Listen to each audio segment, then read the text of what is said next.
चुनाव से सबक लेते हुए इंडिया गठबंधन में महाराष्ट्र के चुनाव में सपा को शामिल किया गया है। महाराष्ट्र में सपा की 2 सिटिंग सीटों पर महाविकास आघाड़ी गठबंधन ने अपने प्रत्याशी नहीं उतारे। शिवसेना यूबीटी के अनुरोध पर भायखला में सपा अपना प्रत्याशी वापस लेगी। इसी के चलते सपा अब महाराष्ट्र में 8 विधानसभा सीटों पर जोर लगाएगी। फतेहपुर में पत्रकार दिलीप सैनी हत्याकांड में फरार चल रहे मुख्य आरोपी सगे भाई अनुराग तिवारी उर्फ अन्नू और आलोक तिवारी उर्फ अक्कू को पुलिस ने मुठभेड़ के बाद गिरफ्तार कर लिया है। पुलिस की जवाबी कार्रवाई में आरोपी अनुराग गोली लगने से घायल हो गया है, जिसे जिला अस्पताल में भर्ती कराया गया है। कानपुर की सीसामऊ सीट से सपा के निवर्तमान विधायक इरफान सोलंकी और यूपी सरकार की अपीलों पर इलाहाबाद हाई कोर्ट में सुनवाई हुई। इरफान सोलंकी और उनके भाई रिजवान सोलंकी की सजा के खिलाफ अपील और जमानत पर दोनों पक्षों की बहस हुई। सरकार की ओर से यह आपत्ति की गई है कि सीआरपीसी के तहत अपील दाखिल की गई है, जबकि जुलाई में नया कानून लागू हो गया है। कोर्ट ने याची अधिवक्ता को अपील में संशोधन करने का आदेश दिया है। राष्ट्रीय लोकदल के मुखिया और केंद्रीय राज्य मंत्री जयंत चौधरी ने समाजवादी पार्टी के मुखिया अखिलेश यादव की मुश्किलें बढ़ाने वाला प्लान बना लिया है। अब जयंत के सिपाही अखिलेश के सिपाहियों से 2-2 हाथ करने को सियासी मैदान में उतरने वाले हैं। जयंत के ये सिपाही अखिलेश यादव की मजबूत घेराबंदी करेंगे। सियासत के बड़े खिलाड़ियों में शुमार जयंत चौधरी ने इस प्लान को पहले ही बना लिया था, लेकिन लागू अब कर रहे हैं। लेकिन जयंत का ये प्लान उल्टा पड़ता है या सही, ये तो आने वाला समय बताएगा।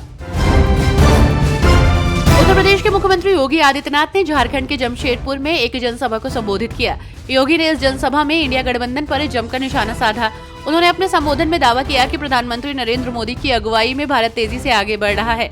जनसभा को संबोधित करते हुए सीएम योगी आदित्यनाथ ने कहा, कांग्रेस और इंडिया गठबंधन के लोग कह रहे थे कि प्रभु राम तो हुए ही नहीं, लेकिन प्रधानमंत्री नरेंद्र मोदी के नेतृत्व में आज अयोध्या में भव्य राम मंदिर बन गया है। सपा उपचुनाव में जमीनों की खरीद में कथित गड़बड़ियों पर फोकस करेगी। भ्रष्टाचार, खाद्य संकट, कानून व्यवस्था, संविधान और बेरोजगारी उसके प्रचार के मुख्य मुद्दों में शामिल रहेंगे। पार्टी अध्यक्ष अखिलेश यादव ने मंगलवार को गाजियाबाद में समर्थकों की बैठक के जरिए पूरे प्रदेश के पार्टी कार्यकर्ताओं और आम मतदाताओं को सियासी संदेश देने का प्रयास किया। हमीरपुर में 2 पत्रकारों से अमानवीय व्यवहार करने के मामले में बीजेपी जिला अध्यक्ष सुनील ने प्रदेश अध्यक्ष को पत्र लिखकर आरोपियों को पार्टी से निष्कासित करने की मांग की है। जिला अध्यक्ष ने चेयरमैन पवन को पार्टी से निष्कासित किए जाने के लिए प्रदेश अध्यक्ष को पत्र लिखा है। आपको बता दें कि चेयरमैन पवन अनुरागी और उसके आधा दर्जन साथियों ने पत्रकारों को बंधक बनाकर मारपीट की थी। लोक आस्था का महापर्व छठ नहाय खाए के साथ शुरू हो गया। आज 6 नवंबर को छठ महापर्व का दूसरा दिन खरना है। ये त्योहार संतान प्राप्ति, उनकी सुख समृद्धि के लिए है। इस पर्व में भगवान भास्कर और छठी मैया की पूजा करने की परंपरा है। नहाय खाए के दिन भक्त गंगा सहित पवित्र नदियों में स्नान और ध्यान करने के बाद सूर्य देव की पूजा करते हैं। फिर शाम को सात्विक भोजन करते हैं। इसके अगले दिन खरना व्रत रखा जाता है। चित्रकूट जिले में आरएसएस प्रमुख डॉक्टर मोहन भागवत ने स्वयं सेवकों को नसीहत दी है कि वे सेवा भाव के जरिए राजनीति के क्षेत्र में भी मजबूत पकड़ बनाएं। उन्होंने संघ की शाखाएं गांव-गांव तक पहुंचाने पर जोर दिया। मंगलवार को यहां दीनदयाल शोध संस्थान के उद्यमिता विद्यापीठ परिसर के डॉक्टर राम मनोहर लोहिया सभागार में 2 दिवसीय प्रांत संघ चालक वर्ग शुरू हुआ। लखनऊ के जनेश्वर मिश्र पार्क में प्री वेडिंग फोटोशूट कराना अब महंगा हो गया है।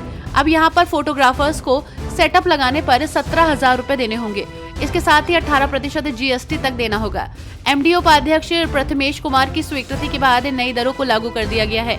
एमडीए के उद्यान अधिकारी एसके भारती ने बताया कि पार्क की खूबसूरती और हरियाली की वजह से यहां professional photographers pre wedding shoot के लिए आते रहते हैं।